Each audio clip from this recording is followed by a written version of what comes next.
At Coyote Pass that morning, the air seemed heavy and motionless, as though the desert itself were holding its breath. The previous night, a downpour had swept through, saturating the ground with ozone and red dirt. Inside Robyn's home, however, the empty bank account was the reason she was pacing in silent fear rather than the weather. The family account was empty when she logged in, with only $37.33 remaining and no deposit scheduled. Following Kody's most recent podcast appearance, in which he blasted for 2 hours about masculine energy and accused his kids of being too soft to withstand polygamy, the TLC funding had ceased months ago and sponsorships had dried up. The calls for cameos had also slowed to a trickle. They had no money. They were notorious, to make matters worse. The hate speech on the internet has turned into threats. After a fan forum conjectured that Dayton was looking for freedom, he was doxxed. Aurora had shut down every social media account. Brianna wouldn't come out of her room. Ariella had also begun to wonder why her church mates were all claiming that her father was on drugs. Hey, hello, everybody. Welcome back to my channel TLC Flicks. Make sure to give this video a thumbs up. Cradling her phone, Robyn sat at the kitchen island. She heard Kody shouting at the landscaper outside about alignment and root trauma, terms he had learned in his most recent YouTube therapy session. His voice sounded rough and harsher than usual, like if someone had put vinegar in his veins. He paced like a crazed prophet, unshaven and naked in the sun. Robyn shut her eyelids. She recalled the times when his rage had seemed like passion, when he would stand with his arms outstretched in the living room and lecture about eternal kingdoms, family unity, and celestial marriage. Back then, he had sounded like a leader. He just sounded confused now. And it had all been made possible by her. Robyn turned to see Dayton standing there as the door behind her cracked open. He was now taller, bearded, and had the appearance of a guy in his 20s who had aged not by years, but by surviving. His eyes had no illusion, but they were stern, not harsh. "Mom," he said, "I must speak with you." She tensed. "I understand. Regarding the letter." "No," he replied. "Almost everything." He took a chair out. He moved slowly and deliberately, as though he was choosing to maintain his composure. Robyn could sense her heartbeat quickening. He declared, "I'm going to live with Dad." Robyn's hands were shaking. "You are not romantically involved with him." "I do now," said Dayton. He extended his hand. Claimed to want to assist. Said that if I went public, he would cover my college expenses. Robyn's jaw fell open. "Dayton is playing tricks on you." Dayton yelled. "He's telling the truth. He presented the bank documents to me. You told me there weren't any." Robyn blinked. "What?" "You informed me that nothing remained. That the family has received everything." He did, however, show me the deposits. "To your LLC. More than $100,000 for the previous 3 years. Her voice broke.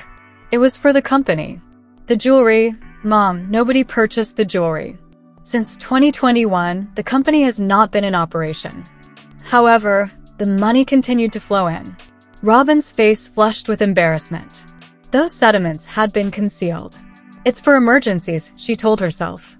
In actuality, though, she had panicked. She had been raised in poverty. Survival was based on money. "You misled me," Dayton remarked.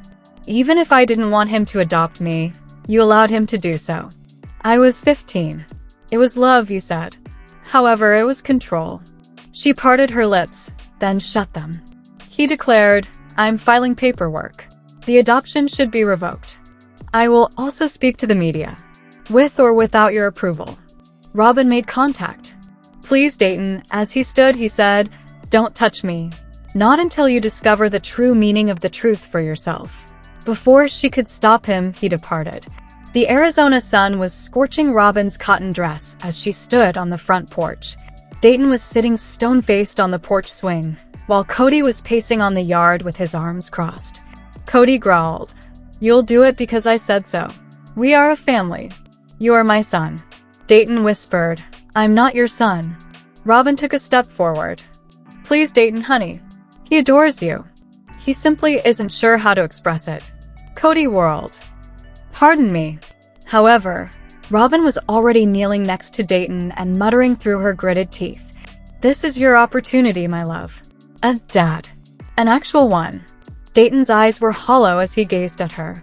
Then he gave a nod. The internet took off. Thousands of comments flooded Reddit discussions. Videos of Kody yelling at Dayton, ignoring him, and pressuring him into family prayer circles that he obviously didn't want to join were all over Twitter. In a statement, TLC condemned Kody's actions.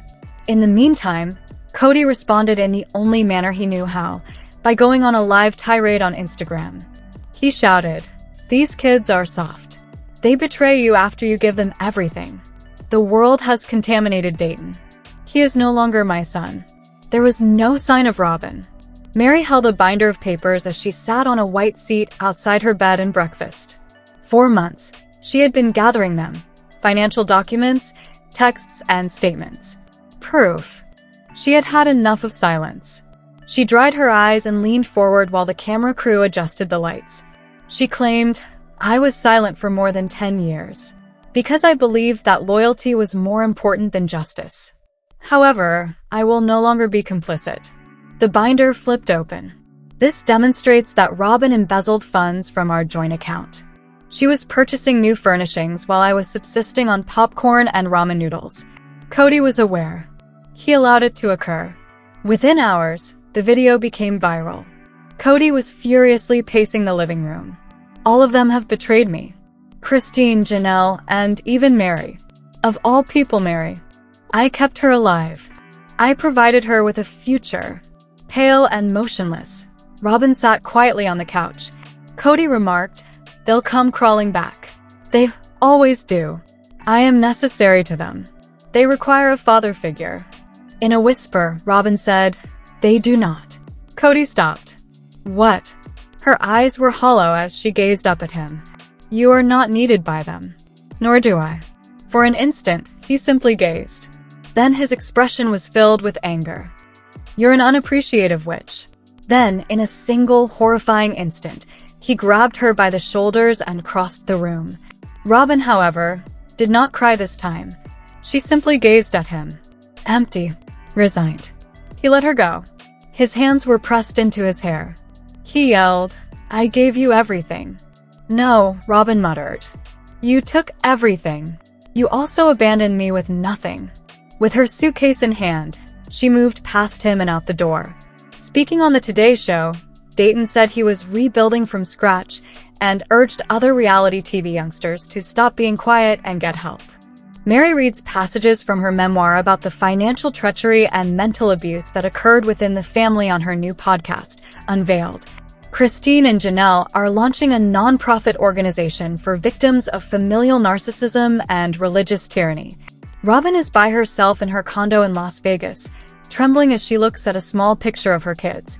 Broken and resentful, Kody shouted into space while live streaming shirtless in a hotel room, "I was the head of this family. The prophet was me, and there's more." Since ending her polygamous marriage, Meri Brown has been dating, but the Sister Wives season 19 actress hasn't had much luck. Meri, Kody Brown's first wife, was 54 years old. In the end, Kody would have 4 women and 18 kids. Meri was accustomed to the idea of polygamy because she was raised in a culture that practiced it. She was actually motivated by her faith to practice plural marriage. Meri tried her hardest to make her polygamous marriage to Kody work, but it was never successful. After 32 arduous years of marriage, Meri and Kody parted ways in 2022. She wasn't the first wife to leave him. She left the house after the second wife, Janelle Brown, and the third wife, Christine Brown. Kody was down to his 4th wife, Robyn Brown, 45, by the time Sister Wives season 19 premiered. Meri has been searching for love ever since she discovered she was single once more. Her divorce did not break her heart. Meri hasn't found the one despite dating and even being in a brief committed relationship. The Sister Wives season 19 star joyfully announced that she had a new partner in January 2024. Given that it was her 53rd birthday, the day was particularly auspicious. When Meri introduced Amos Andrews, she appeared to be on the mend and happier than ever after splitting with Kody. Meri hoped she had found a happy ending with a man who wanted to be with her after years of mistreatment from her ex-husband. Unfortunately, the two were not meant to be. Meri appeared content, But it soon became clear that Amos wasn't who she had assumed him to be. Amos allegedly exhibited domineering behavior and an infatuation with reality TV personalities, according to one of his 4 ex-wives, who spoke to the U.S. Sun. Amos had a shady past, according to court documents the publisher was able to get. For the past 7 years, he has been involved in a contentious child support dispute. Prior to meeting Meri, Andrew was also in a committed relationship, and it was unknown when they ended it. Meri shared the news of her split on Instagram in February 2024. Meri clarified that although she and Amos had a deep affection for one another, their relationship was not going to last. After her breakup with Amos, she was unmarried for a while. The Sister Wives Season 19 star prioritized her business empire, her health, and herself. In addition to losing weight, Meri launched a new life coaching company. Meri was left alone after her only kid, Leon Brown, 29, grew up and moved to a different state. It is her hope that she will find the right man soon. Meri has made no secret of her desire to find love once more. She most likely wishes she had the same luck as Christine Brown. Christine was the first to leave the marriage, despite being Kody's 3rd wife. After 27 years of marriage and 6 kids, Christine broke up with Kody in 2021. Soon after, she began dating and met David Woolley nearly right away. Christine and David got married in 2023 after a brief courtship, and she has never been happier. Meri hasn't been successful yet, but she hopes to find what Christine did. Janelle Brown, Meri's 2nd ex-sister wife, is also unmarried. After 29 years of marriage and 5 kids, she broke up with Kody in 2022. Janelle has no intention of seeking love, in contrast to Christine and Meri. She doesn't want to hunt for love again, but she would be willing to date if the right person came along. The Sister Wives Season 19 star declared in an interview with the Sibling Revelry podcast that she has no plans to ever get married or even start dating again. She declared, "I am done," and added, "I love my single life." From the beginning, Meri and Kody found it difficult to maintain their marriage. The Sister Wives couple's situation worsened over time, and they eventually ceased to live together as husband and wife. Meri had endured Kody's disregard for far too long. She didn't believe in divorce, and was devoted to upholding the polygamous principle for religious reasons. Even after Kody informed her he had never loved her, she stayed. Meri shivered as she heard that. She thought they had once been genuinely in love, but she realized they were no longer happy. Furthermore, Kody accused Meri of pushing him toward polygamy. Kody ultimately acknowledged that he never intended the harmful remarks he made about Meri and his other ex-wives during Sister Wives Season 19. He clarified that his outburst was a result of suffering. Hearing him confess his love for them must have been reassuring to his ex-partners, but the harm was already done. Meri would naturally find it difficult to believe the next man who professes his love for her. There were others who deceived Meri besides Kody. The Sister Wives Season 19 star started seeing a man she met online more than 10 years ago. Meri eventually discovered that the man she was talking to was actually a woman who had been deceiving her. They had catfished Meri.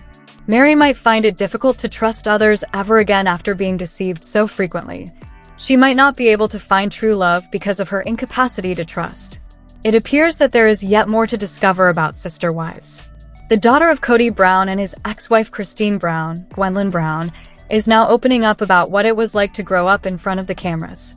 Gwendolyn discussed her experiences filming with her large family alongside other reality celebrity offspring. She also acknowledged that when she was younger, she was super into the show's filming process, but that altered somewhat as time went on. Additionally, the show might be ending if rumors are to be believed. Gwendolyn told Teen Vogue, "We just got thrown into fame and thrown into money. And I ceased needing and wanting things." She made a suggestion that the show helped her family escape a poverty situation at the start of the series. "When a child isn't hungry, life is much easier," she continued. At first, it was really a blessing. Even though the show is in its 19th season and is growing popularity, Gwendolyn said she and her 17 siblings were not paid directly for their involvement. She said that the parents were the only ones paid by the network. "We weren't paid, but I'm not sure if they expected the parents to pay us kids." According to Gwendolyn, her mother, Christine, decided to pay her children. Although Gwendolyn is unsure of her exact earnings throughout the years, she stated that it certainly hasn't been a fair share. TLC was also contacted by the publication. Payment is handled in accordance with contractual commitments and application labor laws and regulations, they assert. Christine, who remarried David Woolley after divorcing Kody in 2021, revealed that finances are allocated for children's college expenses and cars. However, she acknowledged that Gwendolyn and her siblings were not compensated. Her memoir, which will be published in September, might provide more details. Regarding Gwendolyn, she views reality TV in a different light. I'm becoming less fond of it. I used to think, this is my usual, she added. It's strange too, because suddenly I'm thinking, this doesn't have to be my usual. The plot of Sister Wives centers on Kody Brown, his 4 wives, and their 18 kids as they navigate a society that doesn't often embrace polygamy. Many of the marriages have terminated throughout the years, regardless of how the program started. In addition to their late son Garrison, Kody and Janelle have 5 children together. At the age of 25, Garrison passed away in March 2024. His death was determined to be a suicide. The family found this particularly challenging because their lives were being documented on reality TV. The family reflected on the moment they learned of Garrison's passing in the most recent episode. In this episode, Kody also came up with a devastating confession. After his son Garrison Brown passed away in the most recent Sister Wives episode, Kody Brown made a devastating admission. The loss of Kody and Janelle's kid was discussed in the May 4th program after the TLC network assured viewers that the subject will be further examined. Garrison was only 25 years old when he committed suicide. In March 2024, he died at home in Flagstaff, Arizona. In the years before his passing, there had been conflict in Kody's connection with Garrison. Kody thought deeply about their problems during the years after losing his kid. Later in the program, Kody went on to talk about his sorrow over Garrison's passing. I've heard the phrase, don't get caught in the what-if train, a lot. As part of the process, he told her, I'm going to die wondering what might have happened. What if I had given him a call? What if I had communicated with you more? What would have happened if we had gone and done more? In his own words, it makes me feel connected to him to do the what-ifs. Kody asked out loud during his talk with Robyn, how am I going to accomplish this? How do I spend the remainder of my days? With each birthday and each holiday, all of the frustration I had over the stuff with COVID and everything like that, all of a sudden, that's just it was so unimportant, he said in a heartbreaking confession. I'm just depressed. I'm depressed over what may have been. Other family members in the program thought back to when they learned that Garrison was gone. Janelle recalled sending Garrison texts all day long prior to his passing. I was aware that he had resumed drinking. I think it was just part of the cycle that he would have binges after periods of being really good, Janelle added. So I gave Logan and Hunter, my sons, a call. We've tag-teamed, so I texted them. Will you guys see if Garrison will answer to you? I said. We're on it, Mom, they said. We'll simply make sure he's okay and check in with him. Mom, he's gone, Gabriel said when he contacted me after I finished sleeping. I'm thinking, what? I have no idea what took place. He never drank as a child. She went on. He didn't like it, didn't like the taste of it. During COVID, he began drinking. This past year, something happened that truly got to him. They had offered him all the love, all the support, all the help, all the resources in advance, according to Janelle. I don't know what happened that night he did that because he's had other nights like this where he would drink and then pass out and he would go kind of radio silent, but he'd be back in the morning, Janelle said. I'm not sure. I'm not sure what went wrong this time. It's difficult for Sister Wives fans to accept that Garrison's death has been 1 year ago. Many of his family members have publicly paid their respects to him, but his departure was a sad and devastating time for them. On this extremely sad day, Janelle was the first to post a tribute to her son. Janelle wrote the message, "To the stars, Bowen, to the stars," next to a photo of Garrison cuddling his cat. Janelle posted a phrase from the 1996 film Dragonheart that talks about the time a character's spirit ascends to space before turning into a constellation. Let us know in your comments. And stay tuned by subscribing our channel to get more updates like this. Thanks everyone.